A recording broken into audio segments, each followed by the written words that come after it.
This building here is, I always say this is a dedication on behalf of our tribal council, myself and the assistant chief, to make sure and invest in our communities and grow our areas, and more importantly, provide an area for our senior citizens to come and have a good, decent meal. I was fortunate yesterday to be in Washington, D.C., and I got to meet with some of our youth up there. There was 4 that attended the White House Tribal Nations Conference, and to listen to them speak and the respect that they have for you, our seniors, is it's immensely, and that you, I don't know if you realize the path that you set for them, and but that's what we want to do is make sure that we connect our youth with our elders. That's what's going to sustain our tribe, and I appreciate this council here so much for investing in our communities, providing a place for our elders to come and eat. That's what's going to keep this tribe strong is our people, and I just appreciate them very much. Cousin Kenny back here, you know, he's always advocating for things up here in the Talihina area, and I think about what would Talihina be if the hospital wasn't here, if we just didn't have the eye clinic, if we didn't have some of the things here in Talihina, it would be dried up, and that's the reason why we want to make sure and invest in these communities to keep them alive and strong. But if y'all would, I always say this, let's give our council a big round of applause for supporting our communities and our people. I'd like to say today it's a great honor to just to be able to come here today and for people to come out. I want to thank the chief and the assistant chief and the tribal council. When we took this building down, people wondered why we took it down, but I'm glad we did. If you'd have come by at times and seen what they was doing here, I think they took 30 cross ties out from under this building in different areas out here. So over the period of years, the old building may have come down. So I just appreciate them. And, we gave away a lot of this stuff to the churches and the stuff.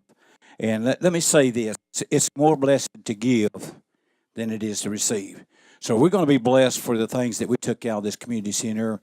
The hospital boys came down, King and them come down, and they taken a lot of stuff out. They took the windows out. They took the lights out. I mean, they took everything there of us to take out to give to the churches. And, when we give to God's plan, well, God's going to bless us in a great way.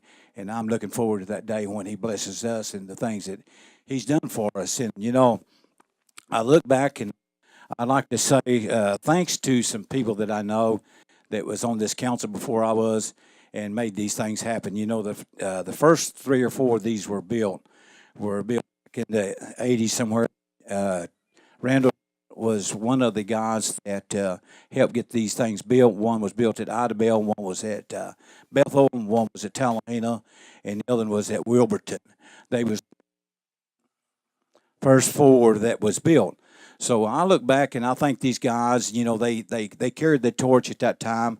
And, they passed the torch on to us, and one day we're going to pass the torch on to somebody else to carry it for the great Choctaw Nation. And I think the Choctaw Nation has come a long ways and done a lot of things because, it takes leadership for things to happen. And I'll say it with all my heart. I thank them, the council, for appropriating the money to build this building here in Talihina because we needed this building and the school and different things that we work with. And, you may not see no walking track around this building, but you can just drive about 3 minutes up by the school up there. And we got one of the greatest walking tracks there is in Talihina where that people can go and walk. So I want to say to the superintendent of Talihina, we appreciate you very much for letting the people go up and walk. And, working with you has been a great honor, working and giving money to the school and to help the school. So my heart goes out today to this to say to you, thank you for coming, be with us, and we're going to recognize some of y'all. So God bless you all. I'm Don Faulkner from the town of Talihina, the mayor. On behalf of the Talihina Board of Trustees in the town of Talihina, we're thankful for the Choctaw Nation and what happened here today. We did a groundbreaking for the Choctaw Nation Community Center. We're very thankful and grateful to have the presence of Choctaw Nation in our community. Our community is a small community. Everything that happens in our community benefits everybody, not just the Choctaw Nation, but all citizens. And one thing that we're grateful for is the relationship between the Choctaw Nation and the town of Talihina and working together to make life better for all the citizens in this part of the state. It gives us a better image.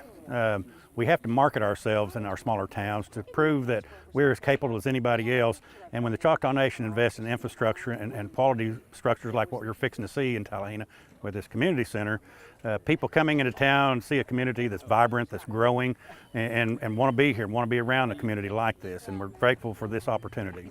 Without the Choctaw Nation, like Chief said, our town wouldn't be very much. We're very grateful for all the investment and all the employment that the Choctaw Nation provides for our community. We're grateful for the stances that the Choctaw Nation takes on behalf of the people in southeastern Oklahoma to protect our resources and the quality of our life in southeastern Oklahoma. And for that, we're forever grateful. My name is Pat Starbuck, and I have been in the community since the day I was born. It's a learning center. They teach beading. They teach Choctaw language to various age groups. They teach how to make clay pottery. They take you out and you dig your own mud. You make your clay pottery and you fire it there. They build a fire outside and teach us how to fire the potteries ourselves. It's just a learning center for all of us. And then they have the fun and games. They have dominoes and bingo, and then the gatherings that they have for families or reunions or whatever, just anything like that. And the wonderful part is it's open to the whole community. It's not just Choctaw Indian, it's open for the whole community. And so everybody feels welcome there. Well, the educational aspect is very important because we need to teach our young people how to appreciate the language. And they are teaching Choctaw language at the local public school here. My 13-year-old granddaughter was in the Choctaw language class. She went to a state competition recently. She presented Star Wars and Doctor Who, this popular stuff in Choctaw language, and won first place in her division. And so my 13-year-old granddaughter has studied the language, and she's so bright. She just picked it up immediately. But we need our young people to understand our culture, our language, our heritage. In this way, it will carry on. To me, I hope that it provides a place for our elders to come. Of course, we talk about just to provide a meal for our elders, for them to show respect for them. But then also, hopefully it is a place that provides where the family can come together, where they can host events, have family gatherings. And so to me, the more we can connect them and they relive that culture that's being lost, if they can do that and we provide that place for them, to me, that's critical. Well, one is by providing places like this. I think the more that people can see that families can stay together, that they struggle, they go through difficult times, but yet they're still there for one another. And so for me, that's a lot of it. All the programs that we provide through our social work programs, through our health system, all of those are geared towards keeping our families together. And I think hopefully our people are seeing that. Well, this is the Choctaw Nation. I mean, this is our homelands. We have to grow our areas. Otherwise, our tribal members are going to have no opportunities in southeastern Oklahoma. They're going to have to move off. That's part of keeping the family together. If we can provide jobs here, keep them here, then hopefully they will enjoy it. They're around grandma more, they're around grandpa more. That helps keep that family unit together, and that's the reason why we got to keep these communities alive.